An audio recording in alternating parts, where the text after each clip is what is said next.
Hari Om. Yes please, आप कुछ आरंभ में बताएंगे?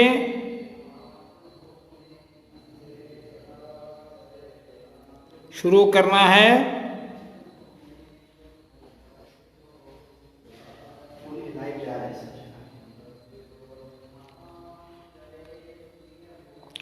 ओम न सदासीन्नो सदासीत् तदानीं नासीद्रजो नो व्योमा परो यत् किमावरीवः कुहकस्य शर्मन्न अम्भः किमासीत् गहनं गभीरम् न मृत्युरमृतं तर्हि न रात्र्या अन्न आसीत् प्रकीतः आनीतवातगुस्वधया तदेकम् तस्मात् धान्यं न परः किञ्चन स तम आसीत् तमसा गूढमग्रे प्रकीतम्।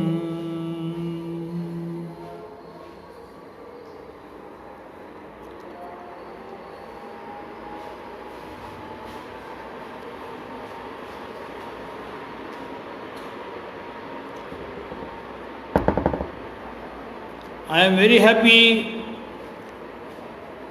आप सब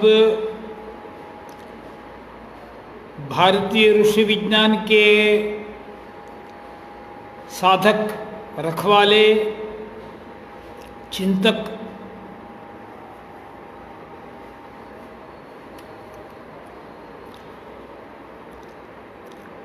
हमारे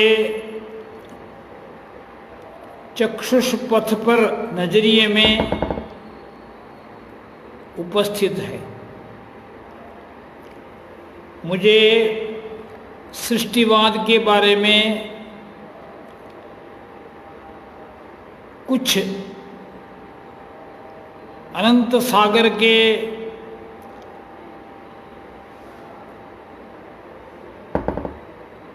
कुछ मणिगण, रत्न गण आपके सामने माला के रूप में अर्पित करने का अवसर मिला है। मैं विनम्रता से इससे साधकों में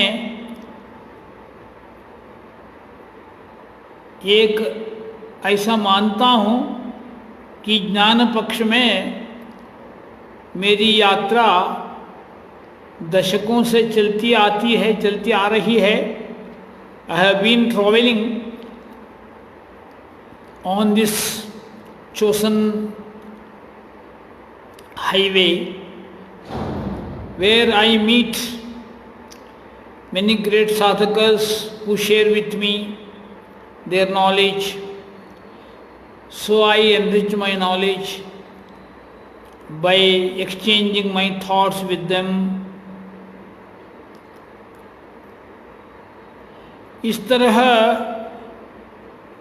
कण कण बिंदु बिंदु संग्रह करके हम एक न एक दिन अच्छे स्वच्छ सरोवर जैसा बनना चाहते हैं। भारत ज्ञान संपदा के लिए मशहूर है, हमको सब पता है। Bharat is named for its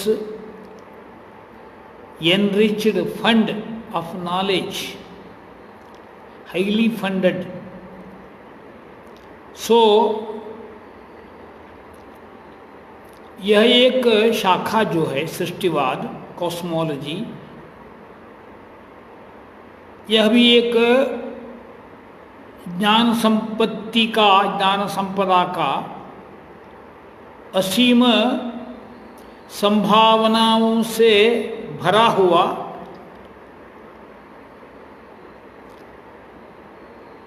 Vedang है। हम जानते हैं, वी नो रुक, यजु, सामा, Atharva, this Vedas, they are the real sources. They are like Gomukha the starting point of Ganga. Ganga पावन प्रवाह का श्री गणेश हिमालय के ऊपर गोमुख से होता है, हमको पता है। उसी तरह भारतीय ज्ञान संपदा का उच्च मूल स्रोत, स्टार्टिंग पॉइंट गोमुख में जो बहती धारा गंगा की होती है। बाद में वही धारा बहती आती है गंगोत्री में, तब अनेक ऐसे प्रवाह उसमें मिलजुलते हैं।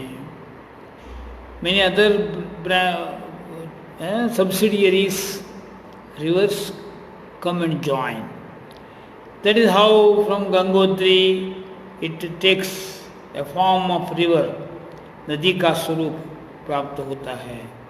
बाद में रुद्रप्रयाग, विष्णुप्रयाग, देवप्रयाग, बाद में जब धरातल के समस्थल पर आती है, नदी बहती आती है गंगोत्री, हरिद्वार, ऋषिकेश में बहती गंगा धारा।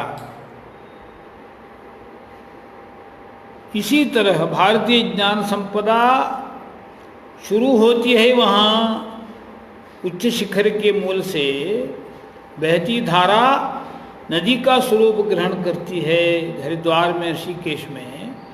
उसी तरह भारतीय का भी विस्तार प्राप्त करती है।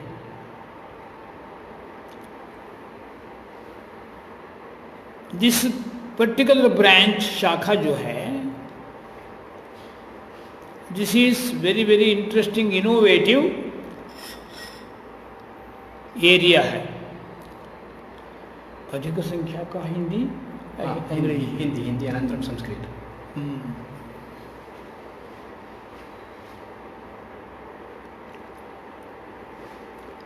सृष्टिवाद जो है, यह मानव विकासवाद से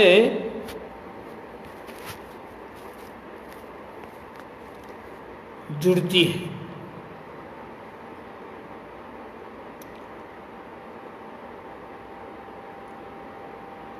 सृष्टि के बारे में भी हम कब, कैसे, कहाँ, किस समय, किस तरह, इस तरह प्रश्नों का आवली जाल रचा सकते हैं।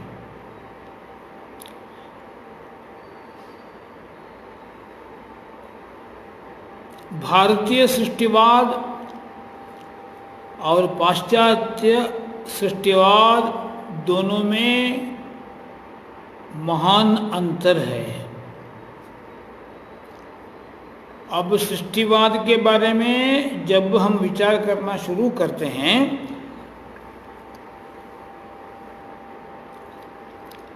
दोनों प्रस्थानों का ज्ञान प्राप्त करना आवश्यक है। अभी अभी मैंने प्रारंभ में एक सूक्त, नासदीय सूक्त का पठन किया। नासदासीन्नु सदासीत, यह सूक्त ऋग्वेद से। उसमें सृष्टि का मूल क्या है, यह विचार से ही वो सूक्त शुरू होता है।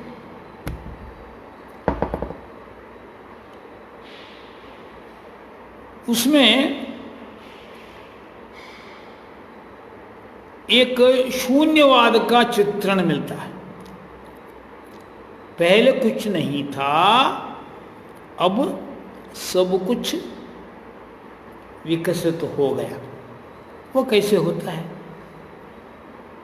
जब कुछ न कुछ में रहता है मूल में, बीज रूप में, वही वृक्ष रूप में, वहाँ स्कंध, पल्लव, शाखा, फल, पुष्प फल, इस तरह बीज में फिर उसका भूस्थल में जब उसका बीजार्पण आरोहण होता है तब से फिर अंकुर स्कंद रूप से उसका विकास होता है।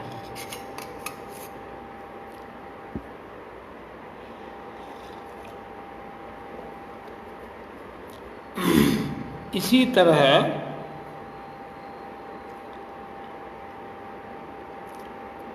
संसार चक्र को अनादि रूप में मानने वाले हम हैं, भारत के पक्षधर। संसार अनादि, जैसे किस तरह अनादि? एक वटवृक्ष, इतना बड़ा वटवृक्ष, महान संसार, जब वहाँ फल, बाद में फल से ही बीज, बीज से अंकुर, स्कंद, शाखाएं, फल, पुष्प, फल, फिर बीज। यह संसार चक्र इस तरह चक्रवत परिवर्तनते, चक्र जैसा इसका भ्रमण होता है। यह अनादि सृष्टिवाद भारत देश का है। अर्थात ये क्या है? स्थूल से सूक्ष्म, सूक्ष्म से स्थूल, इस तरह चक्र परिवर्तन, ऊपर से नीचे से ऊपर को आना जाना होता है। उपरितः अधः, अधः उपरि, गच्छत्यूर्ध्वम् उपरि जदशा चक्रनेमि क्रमेण। कवि भास का वचन है। इस तरह चक्रवत संसार चक्र का भ्रमण होता रहता है। ये अनादि सृष्टिवाद है। इसका स्टार्टिंग पॉइंट कैसे, कहाँ हम पहचान नहीं सकेंगे। इस तरह चक्रवत परिभ्रमण संसार चक्र का होता है। किंतु इसमें स्थूल से सूक्ष्म, फिर सूक्ष्म से स्थूल, gross to subtle, subtle to gross, इत्थम परिभ्रमणं भवति यदा, तदानीम् अन्यः एकः सिद्धान्तः तत्र उद्भूतो भवति। व्यक्ततः व्यक्तं, पुनः व्यक्ततः व्यक्तं, व्यक्तता व्यक्तं, अव्यक्तता व्यक्तं, इस तरह होता है। अव्यक्त से जब व्यक्त होता है तब हम उसको कहते हैं स्टार्टिंग पॉइंट।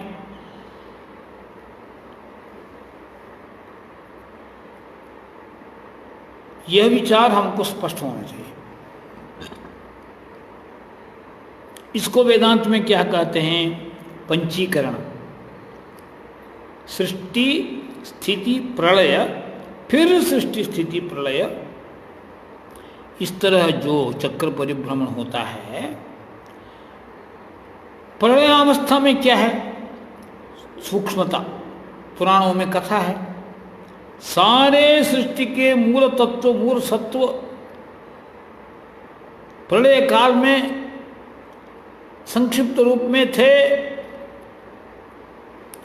कोई एक नाव में उस पूरे सारे संक्षिप्त सार लेके चल रहा था। नदी को सारा जल भरा हुआ था, एक नौका में बैठकर संचार कर रहा था। इस तरह का वर्णन हमें मिलता है। वह एक प्रतीकात्मक भाषा, उससे हमको क्या जानना है? अर्थात वह अव्यक्त रूप में रहा, पंचमहाभूत हो, सत्वरजस्तमो गुण हो, सप्त धातु हो, चतुर्विध भूत ग्राम हो, अंडज स्वेदज उद्भिज जरायुज, 4 तरह के जीव राशि, पृथ्वी अप तेजो वायु आकाश, सत्वरजस्तमो गुण, ये सारे सूक्ष्म रूप में अव्यक्त रूप में रहती है। बाद में सृष्टि प्रक्रिया का शुरू, इसलिए वो न असदासीत न सदासीत,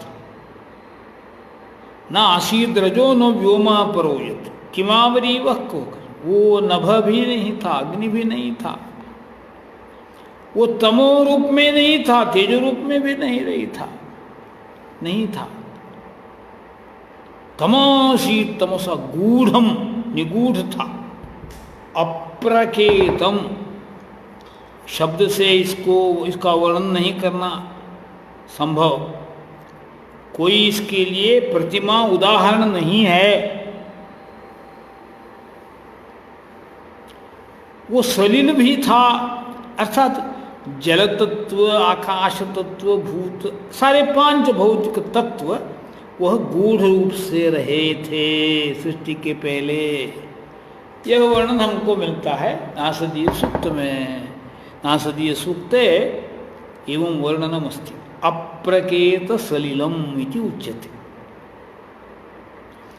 तादृश जलराशि यस्य उदाहरणं न लभ्यते। गगनं गगनाकारं, सागरः सागरोपमः। इस तरह वे सब अव्यक्त रूप में थे। बाद में क्या हुआ, इसलिए सृष्टिवाद का व्यक्त रूप में आने की प्रक्रिया शुरू हो गई। वो कैसे शुरू होती है उसके भी ऐसा ही, अतः उसके बारे में वर्णन ऐसा होता है हिरण्यगर्भ सूक्त में, ब्रह्मा देवानां प्रथम संबभूव विश्वस्य कर्ता भुवनस्य गोप्ता। उस समय सप्तम लोक के अधिपति अर्थात सारे जीव जंतुओं की अभिमानी देवता हिरण्यगर्भ सृष्टि का आरंभ करता है। हिरण्यगर्भ समवर्तताग्रे भूतस्य जातपतिरेक आसीत् सदाधार पृथिवीं उतेमां कस्मै देवाय हविषा विधेव। श्री हिरण्यगर्भ सूक्त सृष्टि का आरंभ किया। वह आरंभ जब किया, पूर्वम अग्रे पूर्वम यदासी तेनेव क्रमेण सृष्टवान्। पूर्वम यदासी तेनेव क्रमेण सृष्टवान् इति वेदः। सर्वं स्मृत्वा सो कामयत बहुस्यां प्रजायेति स तपोतप्यत स तपस्तप्त्वा इदगुं सर्वमसृजत। उपनिषद वाक्य। वह कॉन्टेम्पलेशन में बैठा, एकाग्र में पूर्व सृष्टि का स्मरण करता आया, उसी के रूप में सृष्टि का आरंभ किया। पहले तो 5 भूत पृथक पृथक थे, उनको मिश्रित किया, उसके परिणाम स्वरूप पंचीकरण हुआ। उसके परिणाम रूप कुछ ऐसे चीज पृथ्वी प्रधान हो गए, कुछ अग्नि प्रधान हो गए, कुछ जल प्रधान, कुछ वायु प्रधान, कुछ आकाश प्रधान वस्तु व्यक्त रूप में सृष्टि में आ गए। उसका वर्णन पुरुष सूक्त में मिलता है। भगवान स्वयं बोलता है, एको हम बहुश्याम। फिलहाल मैं एक हूं, किंतु मेरी ये कामना है, मेरा यह संकल्प है कि मैं मल्टीपल बनूं, मल्टीफेसेटेड बनूं।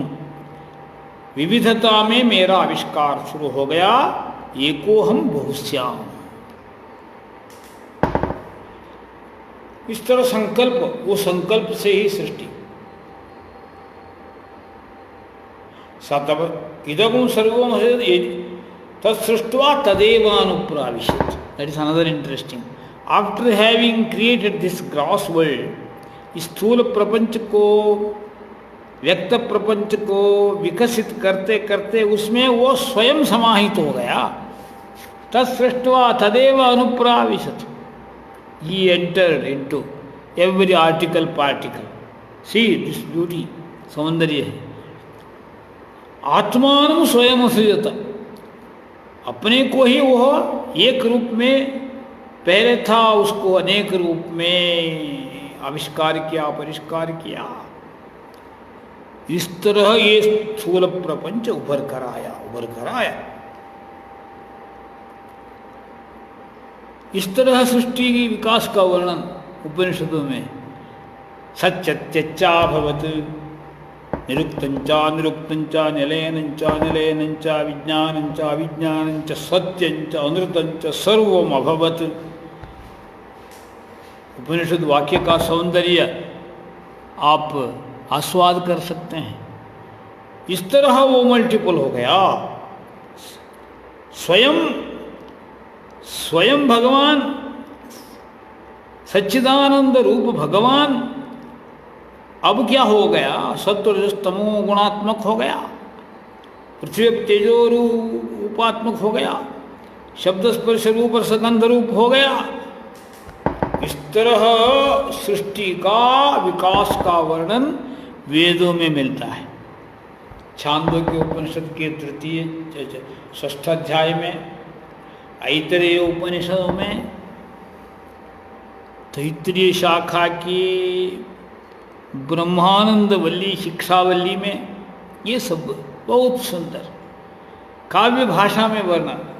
सच्चत्यच्चा भवत्, व्यक्त अव्यक्त, स्थूल सूक्ष्म, चेतन अचेतन, सात्विक राजसिक तामसिक, ज्ञानात्मक अज्ञानात्मक, सत्यम मिथ्या, इस तरह द्वंद्वात्मक, सुख दुख, जय अपजय, इस तरह सारे द्वंद्व, सारे युग्म विकास पथ में आ गए। सृष्टिवाद का सौंदर्य देखो, पश्यन्तु इत्थम सृष्टि का उद्भावन। यही वास्तव में भारतीय कॉस्मोलॉजी सृष्टिवाद, अर्थात यह चेतन कारणवाद है, अचेतन कारणवाद नहीं। कोई चिंतन करने वाला, विचार करने वाला, कामना करने वाला, योजना करने वाला चेतनात्मक नहीं होगा तो इस तरह विविध सुंदर प्रपंच का निर्माण कैसे होगा? यही चेतन कारणवाद, ब्रह्म कारणवाद सृष्टि, भारतीय सृष्टिवाद का मूल तत्व है। किंतु इसके परिणाम स्वरूप बाद में और भी कुछ विचार आ गए। उदाहरण के लिए सांख्यों का प्रकृति पुरुषवाद, प्रकृतेर महान ततो अहंकारः,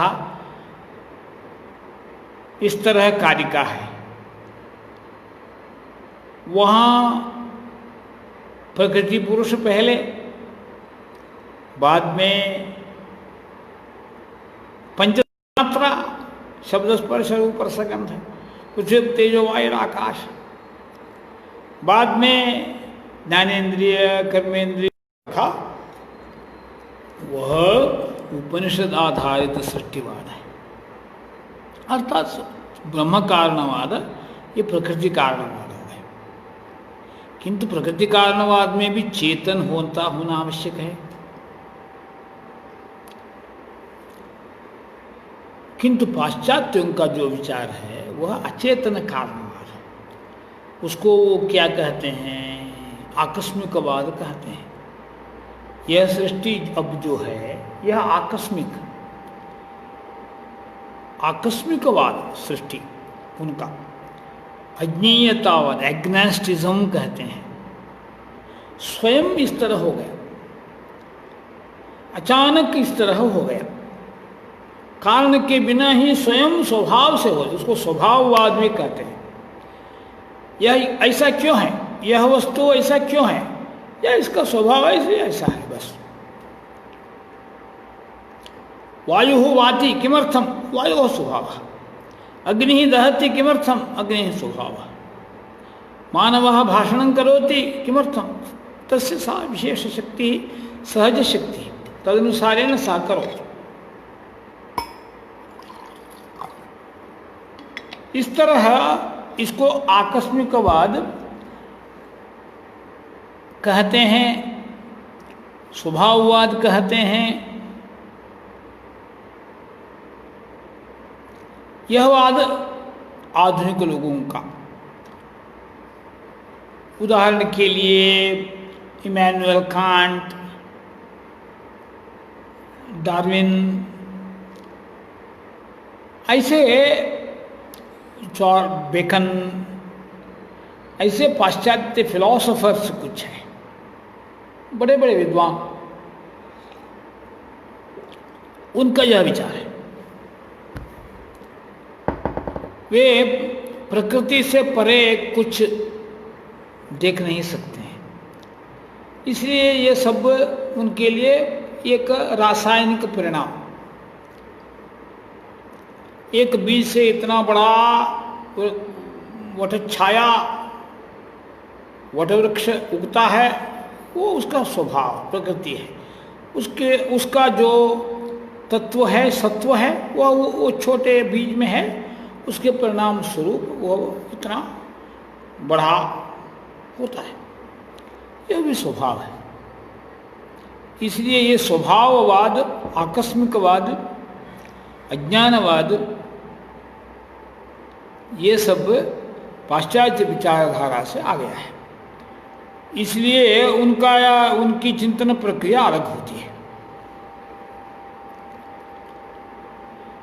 यह सृष्टिवाद का मूलभूत सिद्धांत मैंने आपके सामने रखा।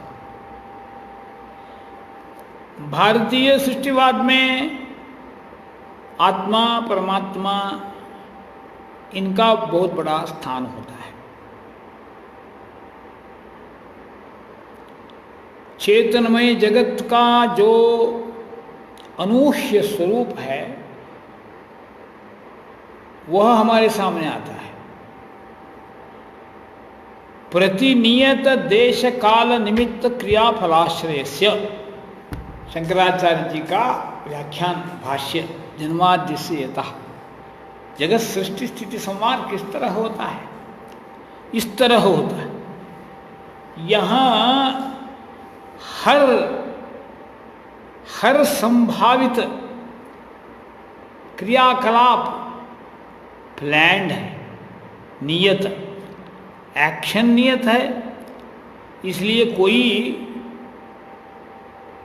कुंभकार अपने कौशल के बिना, वहाँ माटी है, मृद है, इसलिए मृतः घटम न निर्माति, तस्य विशिष्ट कला आवश्यकी।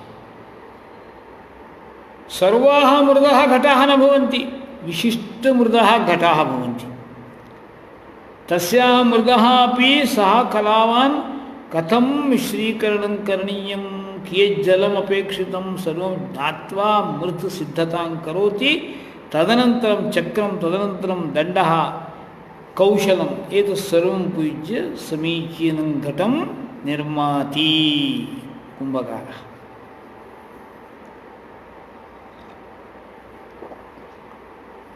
देखिए, इस तरह प्रतिनियत everything planned. What is planned? Area is planned, time is planned, cause and effect planned, reason planned,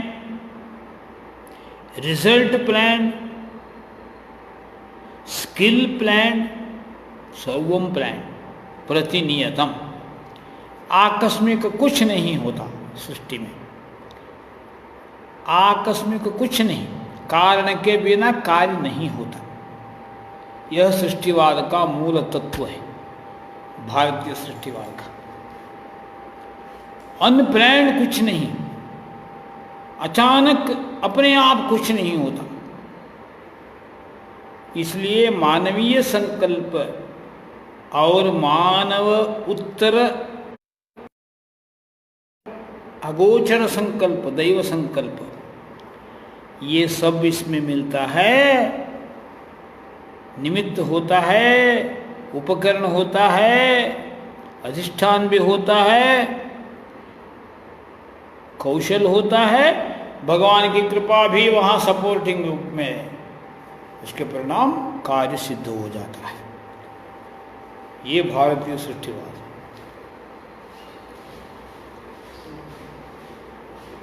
time कितना? 45। पंचनिमेषा समाप्त। इसको समझने के बाद हमको ये मानव विकासवाद का भी यहाँ प्रस्ताव करना पड़ेगा। उसको एंथ्रोपोलॉजी कहते हैं। कॉस्मोलॉजी यानी सृष्टिवाद, एंथ्रोपोलॉजी यानी मानव विकासवाद। इसके बारे में थोड़ा विषय मैं बताऊंगा। महर्षयः सप्तपूर्वे चत्वारो मनवस्तथा मानसाः जाताः येषां लोकः इमाः प्रजाः। भगवान कथम सृष्टिर्भवति इति बहु सुंदरतया वर्णितवान्। आरंभे उदात्तमानवान् सृजामि, वानरमानवाः न।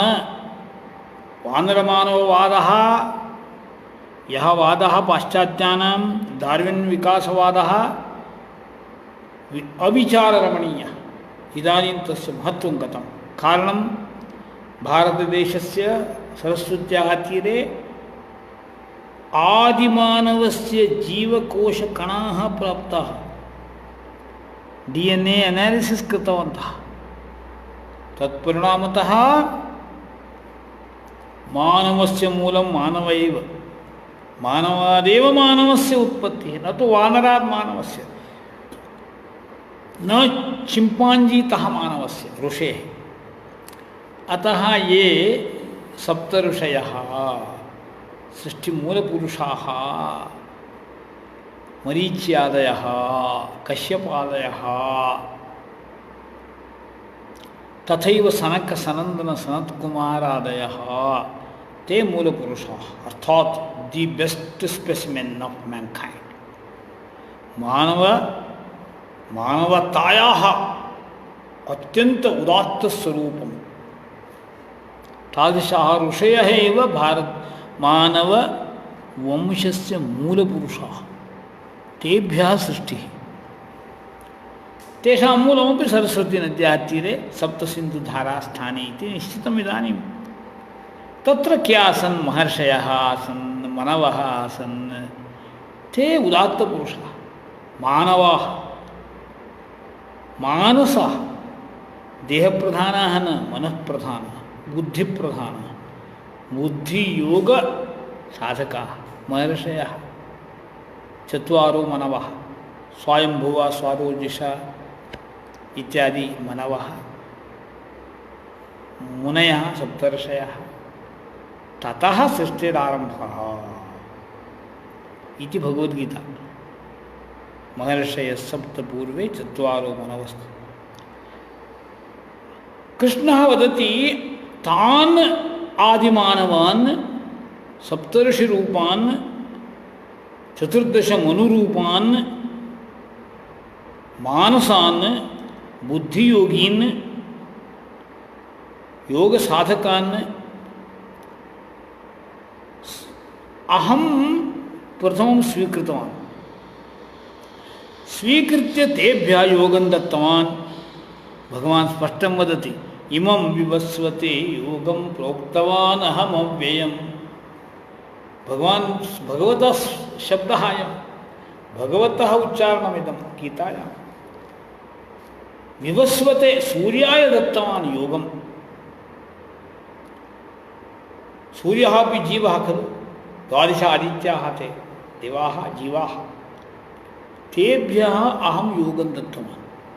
ते किं कृतवन्तः? योगं मनवे मनुष्याय मनोः नायकाय दत्तवन्तः। अस्तु, वयं समापयामः। इक्ष्वाकवे सः अब्रवीत्, एवं परंपरा प्राप्तम् इति वदति। अतः तादृश परंपरा इदानीमपि अनुवर्तनीया। योगस्य, यागस्य, वेदस्य, शास्त्रस्य। तादृश साधकाः भवन्तः सर्वे भवन्तु। अहम् अन्ते संस्कृतेनैव समापयामि।